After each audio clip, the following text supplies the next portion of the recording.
Thanks, everybody. So, Russell, let's come to you first. You're the creator, the writer, the executive producer of the series, if you aren't aware of that by now.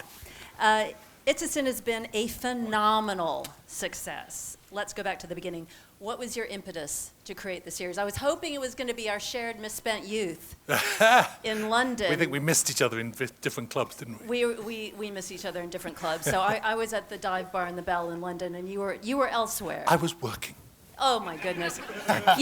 You were making culture, you weren't participating in it. So let's talk about what was in your head. Yes, I suppose, and I'm going to try and think of some good answers tonight, some new answers, because you've all paid 25 quid to be here. Yeah, you got to up your game. Which is just a bit mad. And I think I'm delighted to announce that after costs have been paid, the Radio Times will be denoting 50% of what you've paid to the Terence Higgins Trust, which is marvellous. They didn't know that. They should. They must.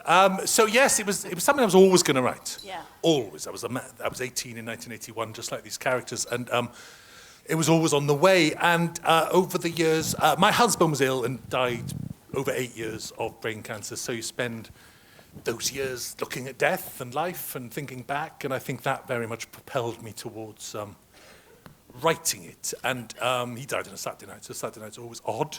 So it's nice to be with you all. It's cheery, isn't it?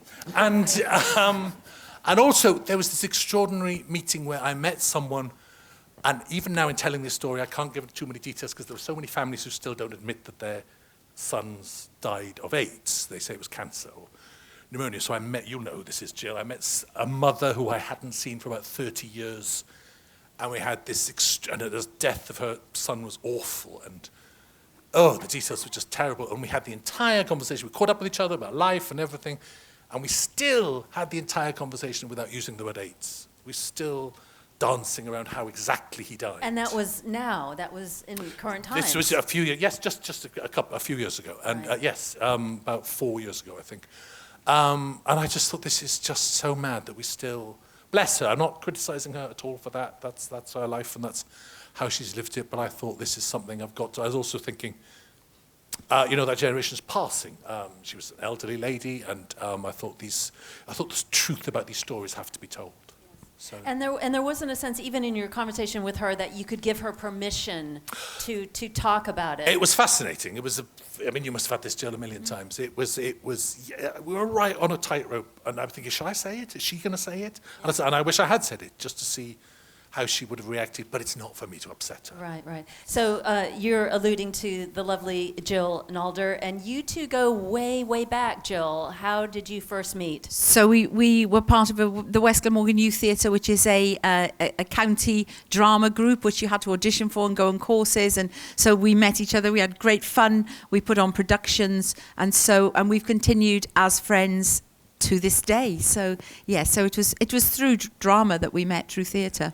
And Russell has said that he was inspired in part by your friendship. Is that right, Russell? Yeah. Jill's being very modest. She's got a book coming out. We're not here to plug books, but let's plug your book. Come on. It's like, we should have got a copy. It's like... Oh. That's true. So I don't know.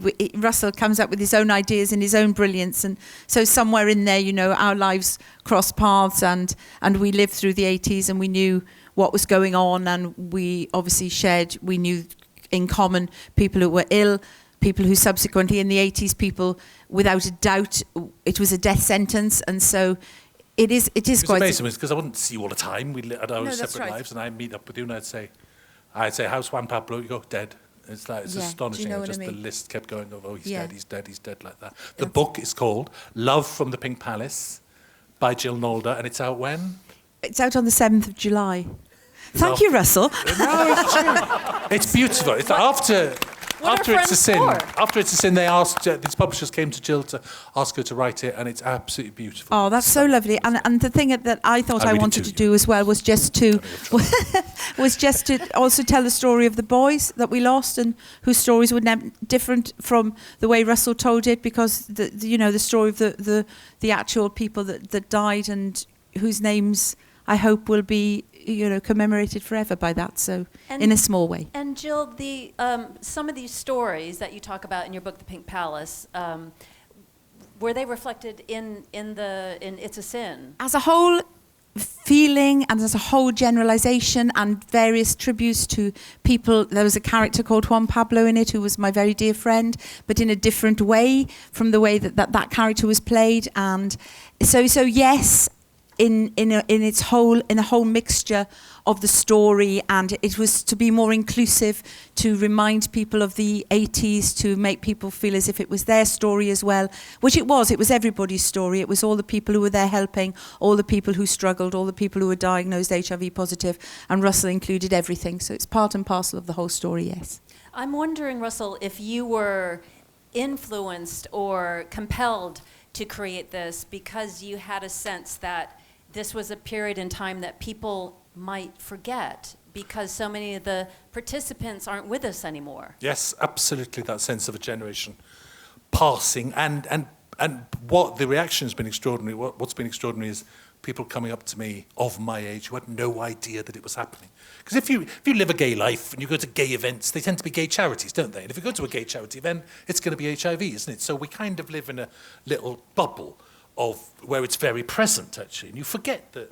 I'm not praising us for that. It's just the world we live in. It's just natural. Sure. So you forget that the rest of the world isn't going to those events and hasn't given HIV a thought for many years, actually. So the people coming up to me going, oh, I had no idea that happened. But also I had people coming up to me in their 60s and 70s saying, I was a nurse, I was a social worker, I was there. I'm so glad you've told that story. And I remember this boy and that boy. And it's been a great honor to be literally standing on the street and getting people telling me those stories. It's been wonderful in that sense. Yes, I mean, you're a witness and you're also a recipient of other people's story. You're a vessel.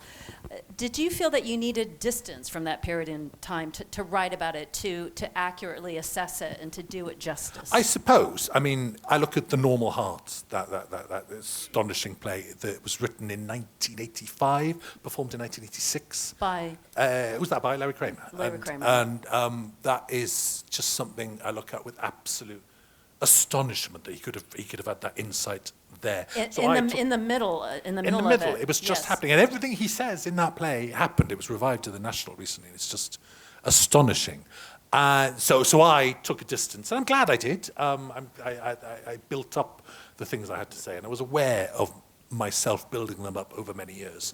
A lot of those scenes had sat in my head for decades, actually, and so I took my path, other people take theirs, but I'm glad I got there in the end. So I want to bring in the rest of you guys, Callum, Omari, and David. What was it, Callum, about the script that drew you in?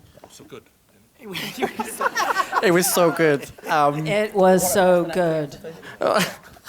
No, it was. I mean, it's so funny. We get asked like what drew us to the script. Well, I mean, I was at drama school when I got first put up for the role and for Russell's show, and really what drew me like is just it was a Russell T Davies show, and I was what 20 at the time, and like to be going up for, you know, Russell for a show that Russell's writing, and I just watched Years and Years when I was at school, so I'd seen that and I watched it, and I was just like, I remember tweeting, college or whatever, and I remember tweeting like, oh my gosh, Years and Years is amazing, and it's like, and then I got this tape through then, and it was called Boys at the time, and I read it, and I remember like being in my room, in my bedroom, and reading the script like overnight, and it was like, you know, I'm really rubbish at reading, and it's like I read it so quickly, like, and it just felt, it was incredible, and then I did the tape, and then so it was. I mean, what drew me is just the fact that it was just an absolutely just sort of mesmerising script, and I fell in love with all the characters. Omari, what about you? I think it was sort of, without sort of sounding cliche or anything like that, but it just felt like that there was just so much life, like within it, and particularly like the friendship between those characters, and when they all come together for the first time, I think I remember the bit that jumped out at me being that moment where they're all together at that house party in the Pink Palace, and it's just kind of, well, it's sort of thanks to Andy Pryor for sort of bringing together such like a brilliant group of people. But like, And was you Andy sort of- the casting the director? casting director, yeah. And it sort of that friendship sort of happened like just very well. And I mean, actually, I can't remember how long after it was that we found out that we were both doing it, and me and Callum went for a very boozy brunch. Yes. before we started filming, and I think it's just a testament to that work of, and of course Russell and, Andy bringing that group of people together, that we were able to create that sort of alchemy and that sort of the spirit and the life of these people who all come from such different backgrounds. And it kind of reminded me of being at drama school in a way, or even before that, like secondary school, when you just sort of find your group. I think there's something really important about that time in your life where you find all of those people, and sometimes you, especially if you can feel like a bit of an oddball sometimes, and when you find that group of people that sort of get you and you can just be yourself with, I feel like that there's that essence like lives within the scripts that Russell wrote. So yeah, the alchemy, that's a good way to put it. And what about you, David? What was the oomph for you? It was as simple as Russell T Davies' name was on it. Yeah. I think I was cast very late, so I think there was only maybe 2 weeks from when I got the job to then the first read through. And so when I was sent the script, it came in on the Monday night, or sent my sides, which is just the scenes to be looked at. That came in Monday night. Auditioned Wednesday morning. I had the job by Friday. So Russell, you don't know this, but I never read like the episodes. So I didn't have time. I just thought, well, I better just sort of try and skim this and do it as best I can.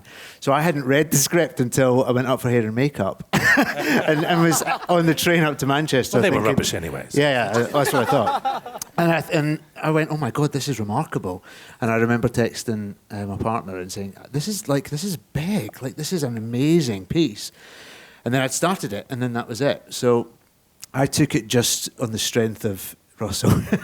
Yeah, as soon as I got the job, I'm like, yes, please, whatever, doesn't matter, they can pay me nothing, I'll do it. It was great, yeah.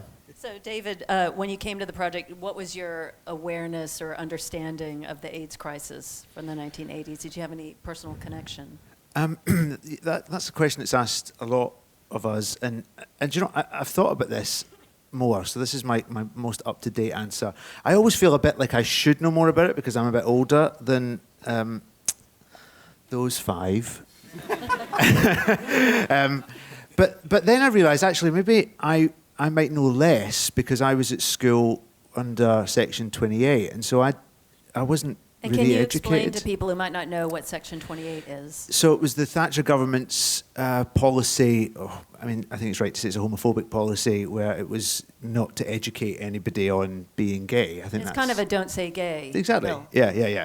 So at school we would do sex education or whatever, and you wouldn't discuss anything gay. And so then when we would talk about STIs, HIV was a thing, but I didn't know anything about it. And actually, I went through a period of real education about HIV in my early 20s, and that's when I started to understand what it is and how you might catch it. I was uneducated at that age, and so my answer is that actually I don't think I knew as much as I should have, given that I was quite close to the time period. But because I was so close to the time period.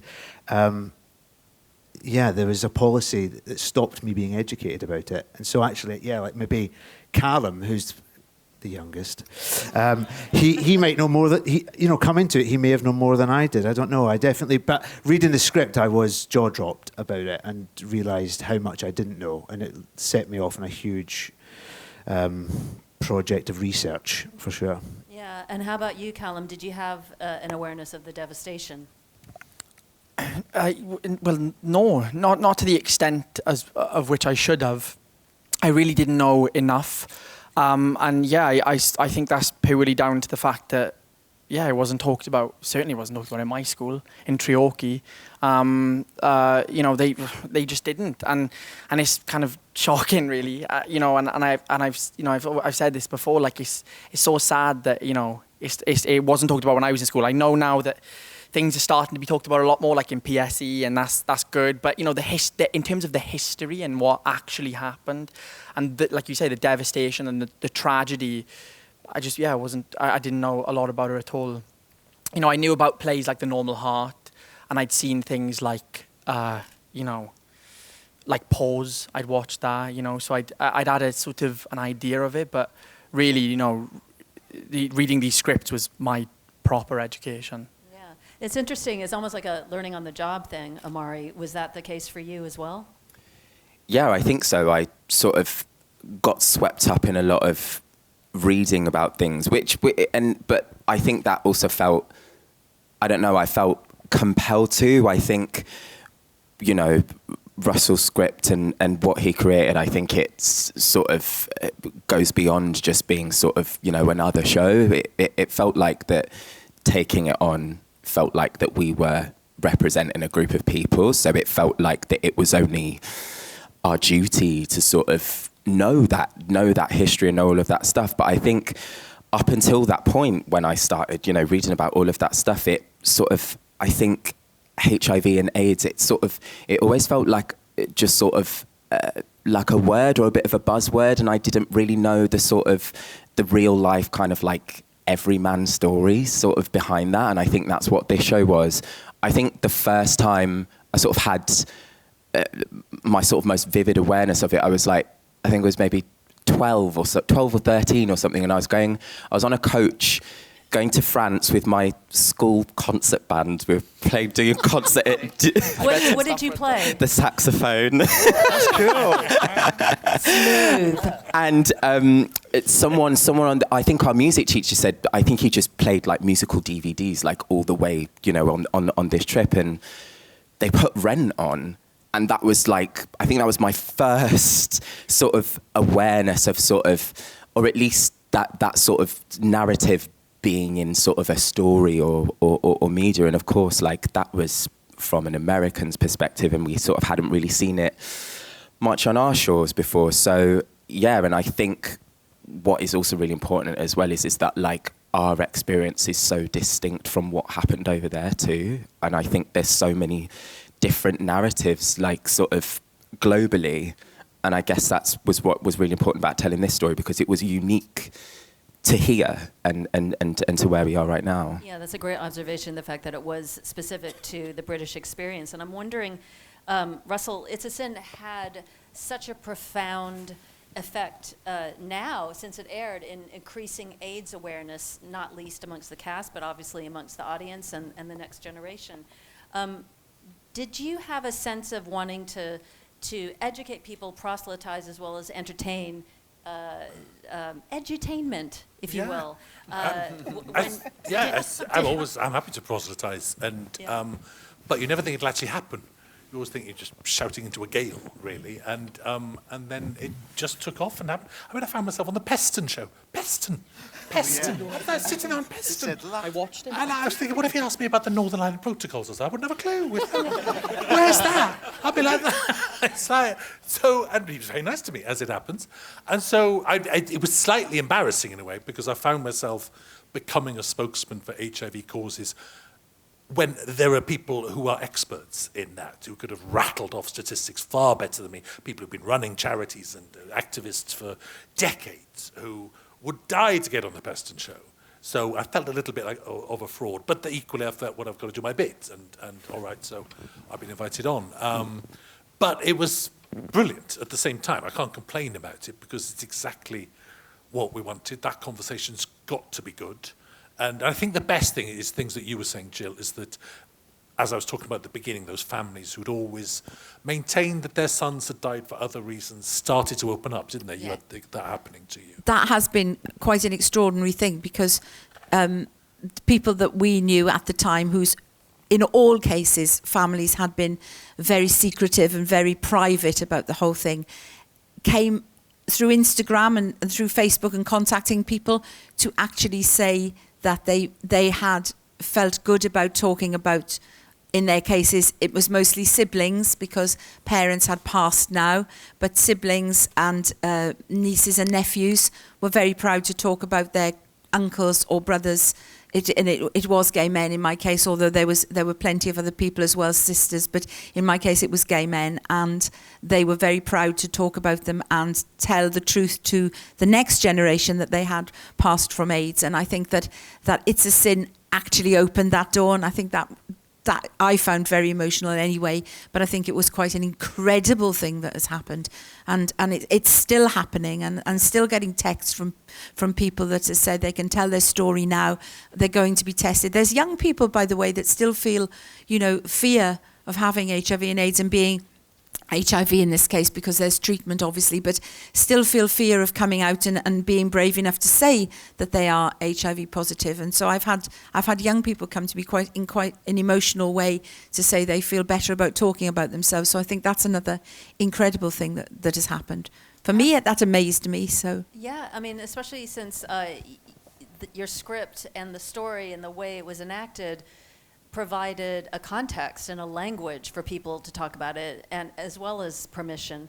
When you wrote it and thought of bringing this work to the screen, did you have an idea of the target audience? Did you think, oh, this is going to be people who are part of the generation, or did you think about, no, I'm telling a story for people who have never experienced this before and have no context for it? I kind of think of everyone when I'm writing, so I don't like to limit that. I literally think this is for absolutely everyone. And because, like Jill's saying, the people it reached and the ways that it touched people, I could never have predicted. I mean, it's a shame. It's like, if I'd known, I would have pitched it much better, and we would have had like twice the budget. It's like, it'd be so pretty, be popular like this. It's like,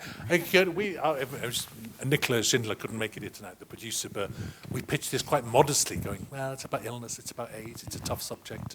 Like, that could never have foreseen what a success it would be. Yeah, Never. I mean, the thing is, it's built around these performances. It's so much heart and, so much courage as well, because it's that whole idea of just living your life as fully as you can in the face of annihilation of a generation.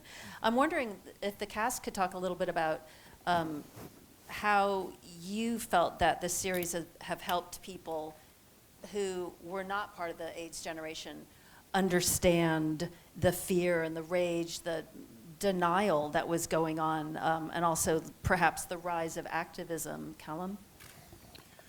Yeah, it's, I was somewhere the other day, and someone said to me, we've all got this a lot, like, people coming up to us and not just thanking us personally, but Russell and the whole team for sort of creating a show where their uncles and friends of family can now speak openly about their status or their friends that passed, or so they basically just started to tell stories, and the stories that, like Jill and Russell's have alluded to, that went so long had not been told, and they'd been sort of buried and they hadn't been explored, and for our generation to hear and listen to, and I think that's what it's in.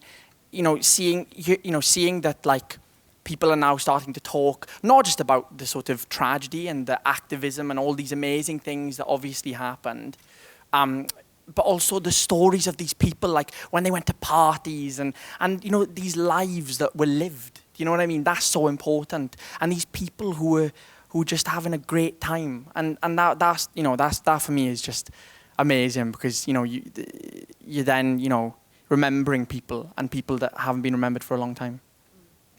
Omari, your character Roscoe is battling a lot of religious preconceptions and prejudices and bigotry. I'm wondering if that's touched a nerve, if people sort of see you as somebody that they can come and talk to about this happening within their own family, about being gay and being shunned for it. Yeah, I think it's interesting, because I think sort of for all of the, well, I guess all of the male characters in the show within that friendship group, I think there is like an element of sort of that sort of uncomfortableness of sort of like speaking about that truth to their family, like their immediate family, and I'm sure that it's people sort of identified with that thing a lot, and it was really interesting sort of in the run up to before we started filming. I was thinking about people who I know and still know now. And quite similarly to, Roscoe's story, where religion and culture is such a barrier in allowing people to sort of like live their truth. And, I have friends who, again, similarly, the families aren't accepting. And I think what is really interesting is that, like, and I think it sort of mirrors sort of Roscoe's story is that in spite of the adversity and in spite of the pushback from family, they are still able to sort of like go out and live their life. I think like sort of in those moments, and I guess it's sort of like the ultimatum that Roscoe has in that first episode, his family sort of present this thing to him, whereas it's sort of like it's kind of it is a life and death situation. And in those moments, you can either surrender or you can just take off. And I know those people who have just had to take off. And that's a hard thing because you don't know what's ahead of you, and Roscoe doesn't know what is ahead of him. But I think the instinct is sort of, and of course, like not everyone has that option. There are people who have to do surrender to those options. But there is something in him that allows him to leave. He doesn't know what is ahead of him, but he just wants to be himself. And so, yeah, I know those people. And so it's sort of fascinating that, of course, it was representative of something in that time, but there are still those people who are here now. But it's overwhelming, and you sort of don't want to necessarily feel like that you are sort of carrying that weight on your shoulders. And I think when we were making the show, we were just making our show. And then like when the show came out, and of course we were getting tons of Instagram messages and messages on social media, but it's amazing too, because it just means that we've touched people and we've done something that is more, I think there can be something that's quite just sort of transactional about sitting down and watching a bit of telly. But this is more than that. There's a nice detail in the script that we could never put on screen. There was no way of doing it. But the scene where Roscoe leaves home, where he faces his parents and says, if you want to come to 23 Piss Off Avenue, London W fuck, and he walks out into the rain, that is the day that Beyonce is born. It's her birthday. It's the day of her birth. There was no way of saying that on screen, but it was, 4th of September, 1981. Yeah. Just in the director's cut or something, you have a car that comes up. But that's Roscoe, isn't it? We were doing the groundwork for Beyonce, basically.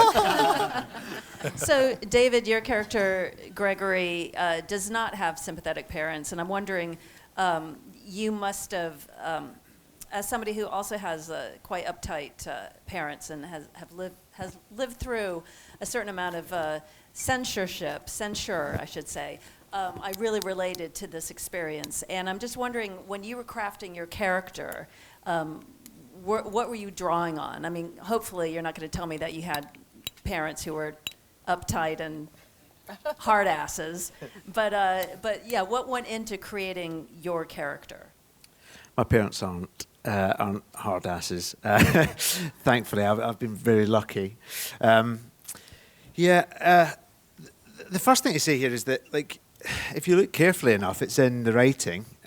So you follow your nose with that. I think that's the first thing that happened. And then secondly, it was just a lot of my own instincts or experiences. I remember, like, week one, we were doing a rehearsal all together for a week, and we were messing around. Do you remember in that library? And there was we were doing the Pink Palace first party. Ollie actually wanted to look at it more than anyone else, and we were just happy chatting. And so then this part came up where I felt very old all of a sudden. Like, I don't know, I just felt a bit like an older member of the group. And then I thought about the parties I go to, or have been to, and there's always an older member, but they always seem as if they've got more energy than the young ones. Like they're really going for the party. The hedonism streak is strong with them. And so I thought, maybe like Gloria Gregory's just a total hedonist. So I just lent into it, really. And I think that's where that part of him came from, and it did sort of feel a bit like me too, any rejection that I might feel, or any shame or sadness or whatever that comes up, I lean on how to smile through it, or and you know that scene where Gregory and Gloria are in the car with Roscoe's at his sister's wedding, and then the immediate scene afterwards is partying really hard. And we shot that like day 1 or 2 or something. And I really went for that scene. I just thought, what is it like when I've had a bad day and I go down to the Two Brewers in Clapham? Shout out to the Two Brewers. In fact, wasn't it called the Brewers as well? Yeah, it is. Yeah, in the show. I really hope it is in the Brewers. Definitely is, says Jill. I think about those moments and how I go down and really just party my head off to get rid of those negative feelings. I guess I lent into those areas. Yeah. It's almost like you're some sort of like fun shaman or something, just like summoning the fury of the fun, of the sensual pleasures and hedonism. You're a voluptuary. Yeah. So, rage is the thing, I think. Like there was rage in him, I think, maybe a bit. I don't know. Yeah. That's what I felt. It's thinly disguised rage, isn't it? Sort of processed. Do you remember though when they first did makeup tests on you? They gave him like red eyes and you look awful and white, pale skin. I was going, what are you doing? Why have you done that? And they said, well, if you look in the script, it says drug fucked. And I said, oh no, drug fucked is marvellous. Yeah. He's really happy. There was a whole costume element that was junky for a while. And so He felt he said, no, he's just having fun. yeah, that one thing sent it down a One completely word, different one word, avenue. That's so funny. So Callum, Colin's hospital scene was a BAFTA TV moment of the year. It made a huge impact. So let's have a look at the clip. I do get confused. Why is that? It's because of your illness. It turns out it's a little bit more than epilepsy. Dr. Williams is here because I wanted to be in the room when he tells you. Why? What is it? Tells me what? What's wrong with me?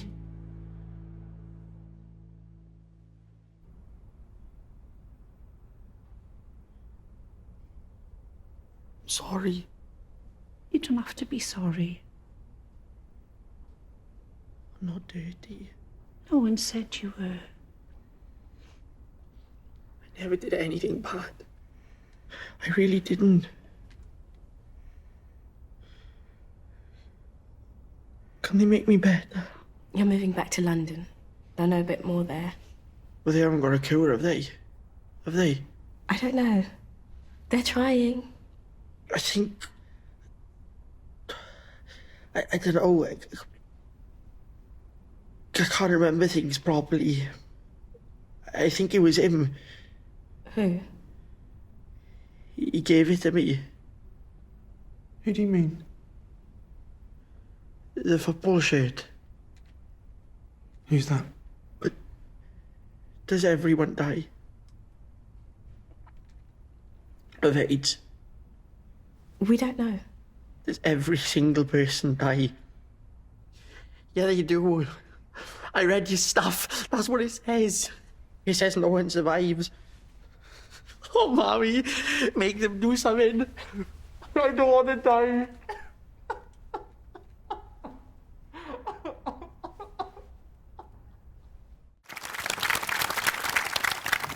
That is such a profoundly hard and beautiful scene to watch, and the way it's set against the full-heartedness of your acting in that austere, grim hospital ward. Incredible also that this was your first professional acting job. Did you pull that one out of your hindquarters? I mean, I don't know how you got to that. How did you get yourself into this scene? I think the most truthful answer is like the support from the crew and our director Peter, and I remember with you, Russell, I remember seeing you like a week before this scene, and I said, oh, that scene's coming up and I'm quite nervous. I probably said it, I probably swore a bit as well. I probably said, I'm booing myself, but I said, what do you think, like what basically, is there any advice? And Russell was like, just go for it, really go there, and it's the best piece of advice I've ever had. Especially, it's quite amazing actually that Russell said that, because, someone like you, Russell, to say that is so generous, to give someone like me, who's just, it's my first job, the sort of, the allowance to go there, really. And that, It's the mammy, isn't it? It's like when he says mammy, he's such a child. Yeah. That's the best. It's just, if he's saying that word, everything's gone. There's no defenses, there's no logic, it's just emotion. It's just mammy. Yeah, exactly. And then as an actor, then exactly when you say when you see that word and these lines, it does half the work for you, really. It's because say, like Russell say, like saying "mammy," it brings up things, and I think that's what it was for me. It was just having that allowance and being able to say those lines. I was very grateful, it was. It was really hard, but I Royal missed... Television Society Actor of the Year. Could be nice.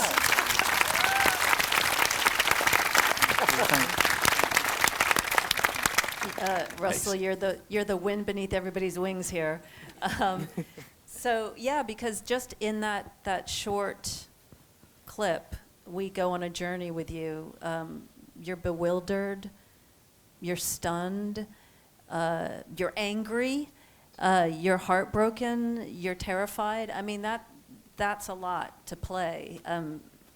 I would imagine that would have just left you wrung out performing that. Yeah, I think it's line by line, it's like, and also Peter said this quite early on. Peter was like, because the dementia aspect of Colin is quite a daunting thing to play as an actor, and I think, it happens in quite quick succession in episode 3, and it goes. There's a scene where Colin's talking to his mother, and he's saying that there's no person in France, and it's mad because I remember first reading it and being like, oh, what the hell does this mean? Because it doesn't make no sense. But then actually, what Peter said quite early on is like, just treat every line as its own thought and its own thing in Colin's brain. And that was the secret, really, for me then. That unlocked things for me as an actor, because then, there is no person in France. And then all these different moments and beats are all things, they're pictures inside Colin's brain. They don't make sense to the outside, but in his head, they make sense. And he sees them. Yeah. There's no real connection between them, but somehow there they are, fully realized, in the moment. Each moment is like pearls on a strand.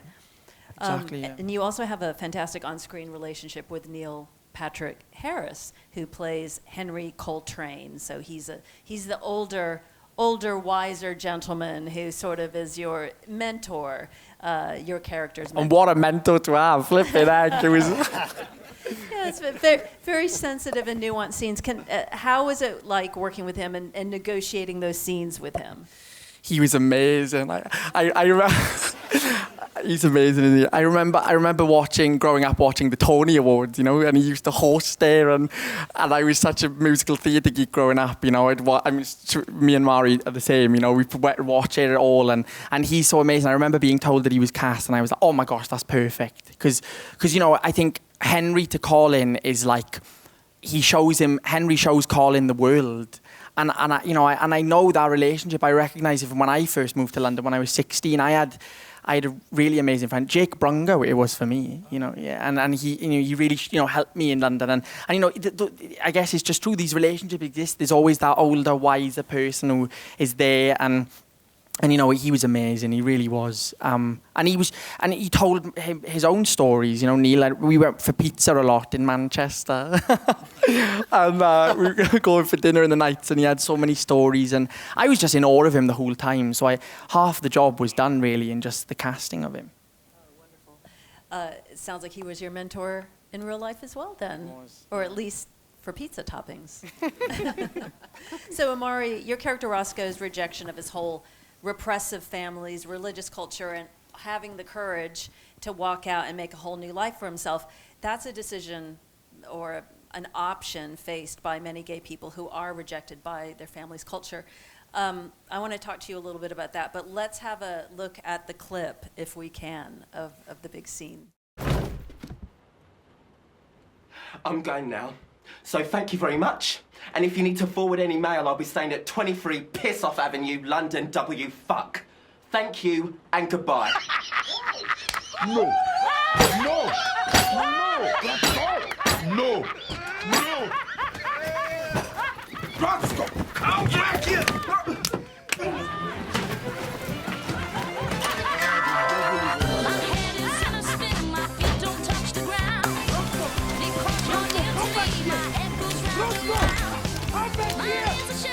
If you leave now, you don't come back!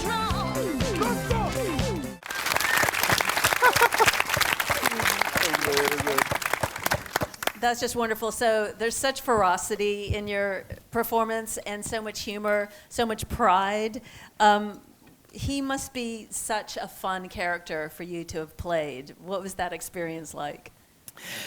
It was amazing, and do you know what? I think even though there's like so much sort of audaciousness in him, it was quite scary actually to kind of lean into that, because just reading it on the page, I think the first thing I thought about him, I was like, my God, this man just speaks his mind, and there's just sort of like, there's no filter on him, like, at all. And, you know, it's, I mean, I think it's something to be celebrated too, because he, I think it's a testament to people, you know, in that particular moment in time. I think, you know, if contextually, I sort of think the odds are kind of against him. I think he's sort of marginalized in most ways. He's like black in the UK, and when sort of, you know, race relations, and particularly in London, like, you know, in the centre of the UK, it was so harsh.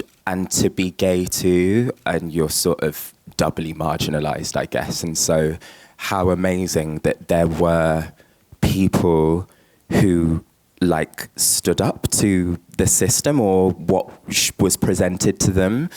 And I met some amazing people who didn't necessarily represent that entirely, but they had that level of, he felt progressive, if maybe there's a better word, but he definitely, he felt like the future.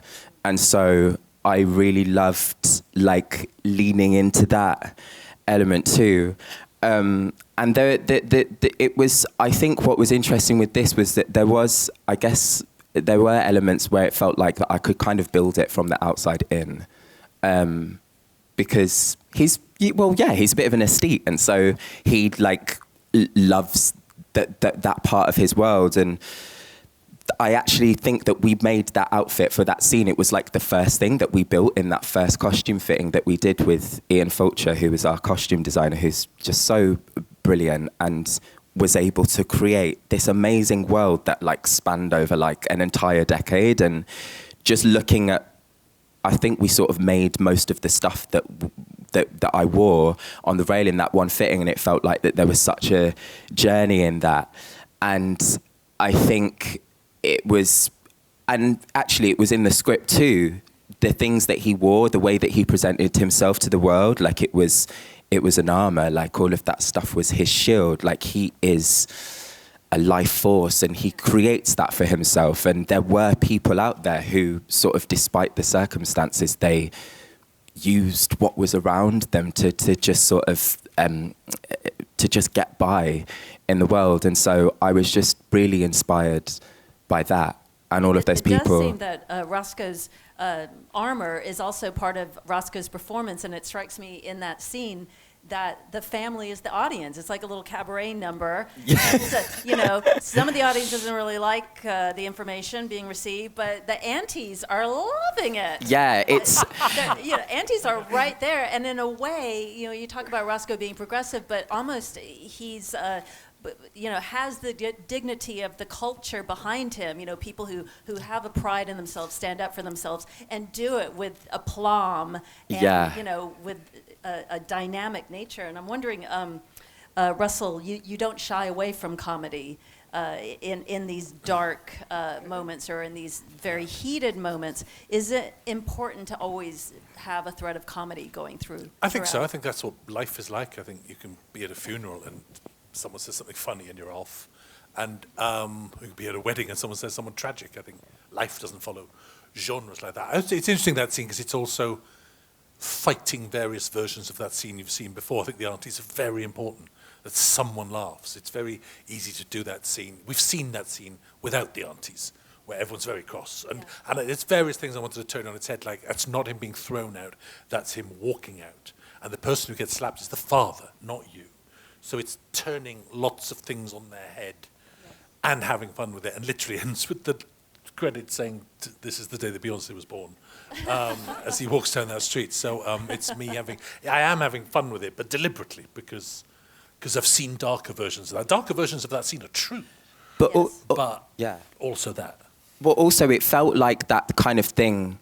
I don't know, I just sort of was reminded of, you know, when you're young and you just suddenly feel like that you've got this urge to, even though you shouldn't, to kind of like stand up to your elders, and something comes out and it might not necessarily be the most eloquent thing, but you just kind of say it anyway. And it can be a bit awkward and horrible. It sort of felt like that. It sort of... That's why even the 23 Piss Off Avenue, London, W fuck is important, because all he's done is watch television. And when you watch television, that's the Blue Peter address. That's the BBC address that every day it'd be send your letters to London W12 AQT. So he's had 18 years of that, so he turns that on its head and turns it into a swear word. So it's like he's just owning everything. That's what he's doing. So Roscoe also flirts with being a high-class rent boy to Stephen Fry's wonderful conservative minister character, Arthur Garrison. So, you know, diving into themes around establishment hypocrisy, class division. What was it like exploring that storyline for Roscoe? Again, I think it was just leaning into, his agency is sort of, he's got just this great sense of agency, and I think probably, well, actually, I think Gloria too, and Richie, he's probably, they really take ownership of their sexuality, and I think Roscoe is someone who sort of has no qualms about just going out into the world and getting what he wants. I think when you've walked away from the people who are meant to love you, then, you know, all you can do is just live your life in the way that you want to live it. And I think that he's like, I think that there's a better word than like than shameless, I think, but he just takes pride in sort of wanting what he wants, and he goes out and he gets it. And of course there is a sort of, you know, I was thinking about that dynamic, you know, it's a very powerful older white man of influence and power, and I think Roscoe is very aware that like that he is below him in I guess sort of the standard pecking order of things, but he uses that to his advantage, you know. I think that there's just something brilliant in him being able to to use that and just go and get what he wants. He's got something that this supposedly more powerful minister wants. Yeah. For sure. So, David, the contrast between Colin's loving parent in It's a Sin to your character Gregory's parents' ignorance and denial is really emphatic. And you've got that, your performance has that bluff coping strategy of being quite brittle, you know, cynical, that all that thing that can be sort of a shield or an armor. It doesn't quite mask the rage and the heartbreak of being abandoned by your parents. You talked a little bit earlier about how you kind of arrived at this and how you were informed by it, but how was it that you were able to communicate that sense of isolation? Because that's the thing that is so essential when I watch your performance, that, you know, I so feel how alone you are and how you're just like trying to tap dance your way through it, but it's all quite brittle. This is a funny thing to say, really, but Gloria is in a lot of scenes where he sort of is just in the background, and I remember like being aware of like what should I, as an actor, what should I do in this scene? Like, why am I? Should I just stand here? And then I was like, well, he wouldn't just stand there, so I sort of had to find ways of like feeling like he belonged. You know what I mean? And actually, I think there is something about kind of you just tapping into that a bit, like as things go on, and and there's little mad moments if I was just like walking down the street or something, and I kind of was like, well, how would he try and kind of put himself in the centre here for this, or how would he try and make someone laugh? Russell, you talked about that a lot, about us just trying to actually like get a word in edgeways and have fun and who's got the best joke, and something about that it just kind of spoke to me really, that he's a bit lonely, and maybe it was just in my eyes or something, you know, because I did not that I ever felt that way, but I sort of always felt like he was trying really hard, you know, to belong, but didn't quite. Yeah, kind of dancing as fast as he could to Yeah. just like stay in place almost. Well, let us all have a look at the moment between you and Jill, and I want to talk to you about that after we have a look at this scene. I'm not infectious, I'm absolutely not. You're perfectly safe. But I need milk and bread and food and stuff. I wrote a list, it's there with my card. If you could just go shopping and bring it back for me. Okay, but I'm not doing anything until you tell me what's wrong. They said it was tuberculosis. Oh my God, that's infectious. You let me walk inside. No, but it stopped. I'm getting better. I had this cough and it stopped. Look at me. Am I coughing? No. I'm a lot better than I was. So what did the doctor say? They took me into hospital. And they gave me this questionnaire. And I was like, what's this for? They said, it's for people like you. And I asked about, you know, medical history and place of birth, and they said sexual preference. And then it said there was a question that said, have you ever had sex with animals? What? Have you ever had sex with animals? I don't understand. It said in the questionnaire, have you ever had sex with animals? But why? They don't think that it's tuberculosis. Then what is it? What do you think it is? What do you think it is?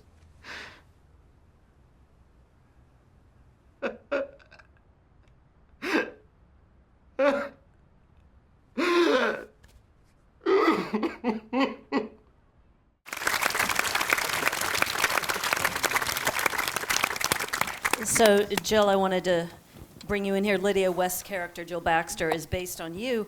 And Jill is the empathetic and supportive ally to Richie, who's played by Ali Alexander. And she's a very loyal gay ally. And I'm just wondering, what was it like for you to sort of see a version of yourself brought to life? It was strange. It was emotional, and it was a little bit. You keep going back over things in your mind, so it is quite strange to see it on the screen, and you keep thinking. On the other hand, you're looking at it thinking you hope it's working as a drama, because obviously that's in your mind as well. You think, how are people going to relate to it, which is quite unbelievable how it did pan out. But all the time you are thinking about those people, and did it happen like that? And then it was very real at times, and other times it was a lot of Russell's creativity behind it, and. But it was very true, and so it was an emotional experience to see it. That's the truth of it. But also it was quite inspiring to see it coming, into your own living rooms. It was a weird thing, but also quite incredible to see it happen. And also every Friday after an episode aired on Channel 4, #BeMoreJill started trending. Yeah, so that was pretty good. Absolutely unbelievable, and I did not know. Well, I did know. I'm not that stupid, but I did know what a meme was, but I wasn't quite sure. And so I thought, what is that? Somebody said you're a meme, and somebody else said this #BeMoreJill. And I thought, oh my God, that is really spooky. So that was a strange experience. Yeah, that was really a strange experience. Why do you think that Jill resonated? Oh my God, I don't know. Why does everybody love your character? I don't know. Lydia's gorgeous. That's one reason, because she's so beautiful and so lovely on screen and everything. So it's a mixture of everything, isn't it? It's a mixture of the writing of the character. It's a mixture of how people wanted to see these lovely boys supported, and everything just came. Somebody put that out there, and it cottoned on. Like, who would ever have thought that the Pink Palace would have become such a sort of institution? I hear that just off the cuff, I hear that people are having pink palace parties and they come dressed in 80s outfits. And so it's kind of, well, you don't know what's going to catch on. So I think people wanted to see the boys supported, and therefore that was the kindness of the character to help. And what do you do for your friends? You're obviously going to be supportive, because you're not going to turn your back when the chips are down. So I think that's a little bit of what it represented. And a couple of you have mentioned, you just mentioned the 80s fashion and the costume tests and everything, and Roscoe's looks. Was that fun for you guys to be, or was it punishment to be dressing in 80s fashions? There's one day, the protest in episode 4, Yes. and I think for the majority of the show, I sort of wore the least out of most of the people. And in this particular scene, I've thrown my blazer in the bin, and I go to the protest in just a vest and like a white shirt, and the shirt is sort of wide open. I just had this vest on, and we were shooting in Bolton, and it was freezing cold, and it was raining, and there's a scene where we were all lying down on the floor. We were doing the lion protest, and I was shivering, I was convulsing. Like, I'm the first person to complain about the cold anyway. And I just remember there was like a big crane shot, and Peter was like, everyone just focused, and I just was like, I can't even remember what I was trying to think of, but I just was, we were suffering for our art, yeah. The only thing I remember is, like, first day on set, like, seeing everyone come out. Like, obviously, Omari was wearing these incredible costumes. Even you, Di, like, you had that lovely shirt on. No, but you had that really cool, like, shirt with the flared collar and stuff. And Jill, and then I was like, so I saw them first before I went into my trailer. I was like, oh, can't wait now. Go into my trailer, and everything was just like beige. You really, really don't realise that you're old, though, until younger people start telling you that you're part of history and these fashions are part of history, and you think, oh, okay, that's like a... Yeah, like, I like your cool vintage look. Yeah, all of that. Yeah, I'm wondering, David, can you talk about some of the feedback that you've received, thinking about that scene, so devastating, you're so in it, hard to watch, beautiful to watch. I'm wondering if people have come to you with their stories based on being moved by your work. Yeah, I sort of wonder whether, like, you knew this, but like there was one very specific story that happened. Did you not know? No. Well, I'm just fishing. I know. Yeah. Well, because this is perhaps like one of the best things I've ever had come through to me. There's a guy on Twitter. He just DM'd me, and I sort of, I'm rubbish with those things, so I don't really catch much. But this day I did, and he said that he is a healthcare worker from Glasgow, and he had been on a night shift and then couldn't sleep in the day and thought, oh, I'll just watch episode 2 of It's a Sin.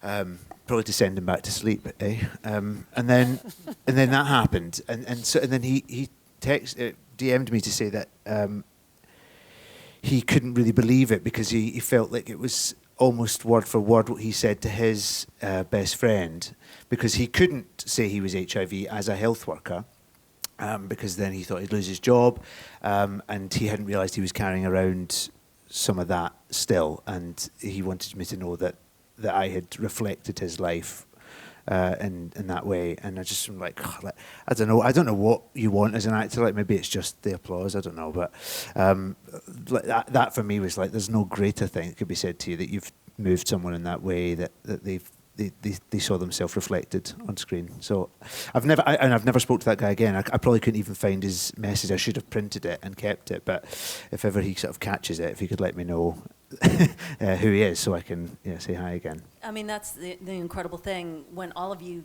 come together, you talked about the alchemy, but to make a project, I mean, it's just one thing to come up with the finished item, the product, but then part of the connection is when the viewers watch it, when the audience watches it, and that creates a whole another entity in and of itself, and then you have these incredible experiences. I mean, it's almost like witnessing a story and connecting with people. It's an incredible experience. Before we go to audience questions, I just wanted to talk to you quickly, Russell, about the legacy of your work, Queer as Folk, It's a Sin, Cucumber, all series that have contributed to this dialogue of the political debate around LGBTQ plus rights. The age of consent for homosexual couples was being debated in Parliament when Queer as Folk first aired. Is this something that you set out to achieve, or is it just a happy accident from all of your work and things that you're interested in? I think it's a happy accident, to be honest. I don't think any of those things are actually brought about by something on television. I think there's an awful lot of activists and campaigners and doing the really hard work with MPs, talking to them and talking to the people of the community that get that stuff done. It's a great compliment, and I hope I'm kind of reflecting it. And whether I'm actually making change, I don't know about that. I just want to say in reflection to these three that, and the whole cast, that the response, it's the only show I've ever worked on, ever. And I've done a few shows, but I've never before had to, like a week into transmission, we actually had to get in touch with you to say, are you all right? Because it was nuts. It was nuts. Everyone was talking about it and trying to get hold of you and trying to get hold of your agents. And I knew the messages you were getting and stuff like that. I mean, it's an extraordinary thing to do on a television program, to reach out with pastoral care and say, are you all right? Of course, you were fucking nuts. Yes, you were. But it's like, but that's when we realised how much this program was reaching people and getting stuff heard and hopefully making a change. But like I say, it's the charities, it's the activists, it's the campaigners who really make the change. It's probably like Peter Tatchell's done a billion times more. Well, I suppose, yeah, I'm very aware of that, and I hope I treat it responsibly. But someone like Peter Tatchell does a billion times more than I ever do.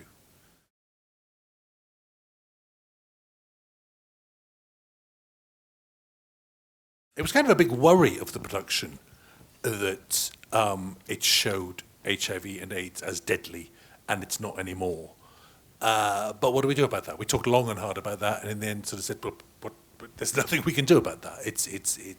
Unfortunately, it's a very different world now. Programs now come with a great tsunami of social media talking about it, and actually that's where the charities were marvellous. That's where the Terence Higgins Trust and the George House Trust and stepped up to the plate and were there with the information. You now no longer just watch a television program. You go online and find out the truth, that it's much more manageable. So that we were always very aware that was a tricky thing. But yeah, I think it was a long act of thinking back, of remembering what it was like then, of remembering little details, like you got asked.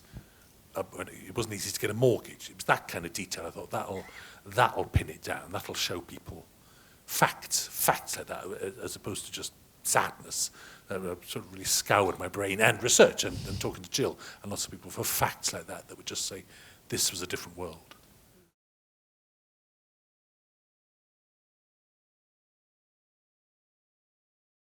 Yeah, I definitely. I think. I mean, I don't want to speak for all of us actually, but I think I did. Yeah, I moved to London when I was 16, like I said, and I remember experiencing coming up to the city, seeing people being so comfortable with themselves, and something that I didn't fully feel at the time. I always thought of myself as a confident person, but seeing really and truly seeing people just absolutely being themselves. Like, it's not something that I experienced in the valleys to that level. So yeah, and then when I was playing Colin, like just calling on those things, I remember going to like GAY for the first time. Do you know what I mean? And and it's like those things that I really sort of called upon them playing Colin. Like, so when we did scenes in the Brewers, like the bit where Roscoe comes and plants the pint down, and it's like, it's just so, I recognise it, it's things that I sort of, yeah. And how about you, Omari? Yeah, I think so too. I guess we've been asked that a lot, haven't we? And I think with Roscoe, it felt like an extension of me. It sort of felt like everything that maybe that I could have wished that I could have been when I was that age. I moved to London when I was 18, and when I first read this script, I admired him for having that level of ownership of himself and the pride. And I think it's amazing that people had the ability to do that back then. I think in the time that I grew up, I was just within myself for whatever environmentally it was that felt like that I couldn't necessarily attain that. Felt like that there was a distance between us in that sense. So I think there were elements that were there.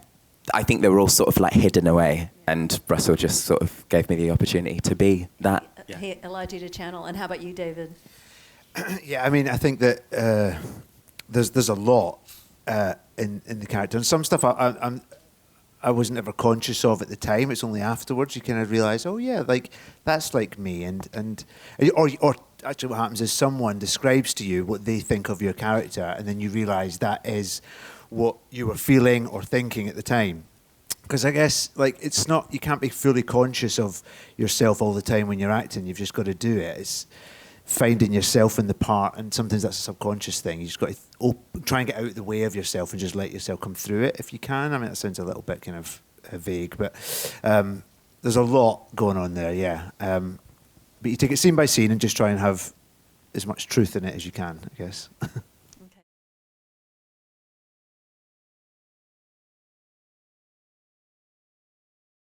That's a very good question. I have no idea. Genuinely have no idea. It's all. I always think I'm writing the same script all the time, really, and I do, and it all feels like it's all in the same world. So I'll just keep going. Do you know what I mean? It's like I'm glad I haven't got an answer to that, because then I kind of fix something, and then I kind of think I know how to do it. And I do think, obviously, I can see that had an extraordinary resonance. I mean, you compare that to Cucumber, you think, why was that more successful than Cucumber? You think, well, lots of people were dying in that. That's why, and they really happened. So therefore, no wonder it was more resonant as a show. But you never learn anything really. You sit down with the next script and it's a blank page, and you sit there going, I've no idea what I'm doing. So and when you sit in front of the blank page, or the blank screen, are you just going, shit, what am I going to write? Yes, and you kind of think, well, I can't do that again. So, and that's also why there isn't a second series. I just like to move on. I just like to do something different. I'm glad I've moved on. I'm glad I'm doing something new in which it's just a wide open prairie every time you sit there. But maybe you're better at pitching, because you said that your pitching game was a little lame for It's a Sin. Well, you can't tell at the beginning whether something's going to be successful. Equally, I've had shows that have failed, and I've sat and pitched them going, it's going to be great, you're going to love this, and then it dies. So it's like, you don't never want to jinx yourself. It's just a game, and then you just can't tell.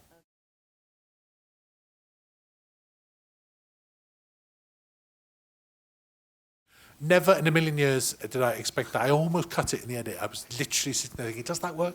Does it genuinely? Because it had been our catchphrase, isn't it? Yeah, totally. And again, that's another thing. Just like the Pink Palace, you never know, do you? I was amazed. People come and say la to you, and I love it. And we love it. I never knew which one to use, because the other one we always used to say was, what love? Remember that? You go, hello, you go, what love? And I spent a long time saying, you picture it. What love? It still makes me laugh now. And I, what love? So I sat there for a long time thinking which one, and la was just funnier in the end, and reminded me of that lovely friend of ours who died. Yeah, totally. Mother still doesn't know. It still won't talk about why he died. So actually it reminded me of someone very specifically. But no, you could never have guessed that. Never. You just can't guess these things at all. And that was actually one of the little signifiers that said, oh my God, this show is taking off. And that T-Search raised over £500,000 for charity, which is just nuts. Unbelievable. £500,000.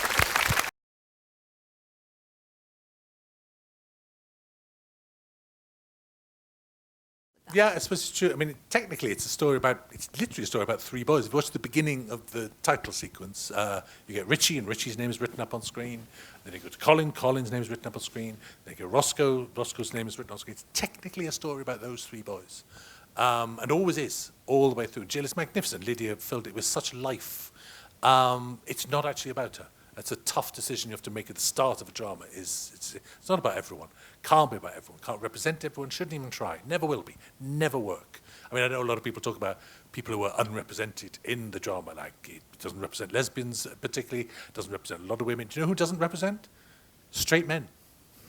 There are a lot of great straight men who did enormous work in HIV and AIDS, who were allies and friends. They don't get a look in that show. You can't. You simply can't. So, and Lydia filled it with life. She gets a lot of life in it, just as Nathaniel Curtis filled it with life, just as David did with Gloria. We cast it well, so it gets filled with more life than perhaps we'd intended even. But that's just good casting and good acting. So yeah, it was exactly the right balance, I think. Quickly, everybody, if you had to choose one thing about being involved in It's a Sin that gives you the most pride, Jill, what would it be? Oh, the difference it's made to people's stories and the ability of people to come out and be themselves and talk about their status, definitely. And David?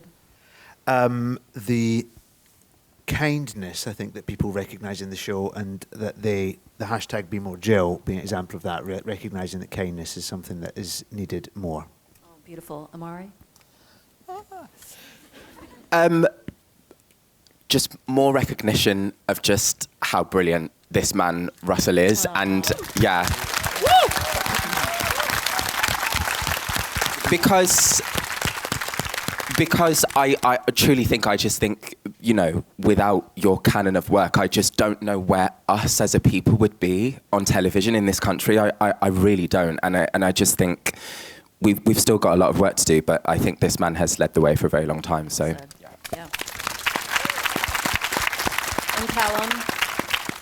Yeah, same as what Omari said, and also just like the I think for me that I'm so proud of like the people, you know, like I said earlier, the people who will be remembered now. Those characters, they represent real people. They're people that Russell and Jill knew, or at least people that they had in their minds. And I think for them to be remembered now, as you know, through these characters, I think I feel so proud every day.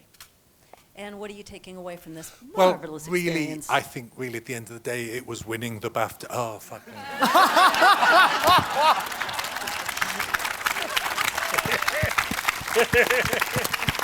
I think genuinely, properly, friendships for life. I love you people. And it's very rare cast in that sense that never going to get rid of you. Love you completely.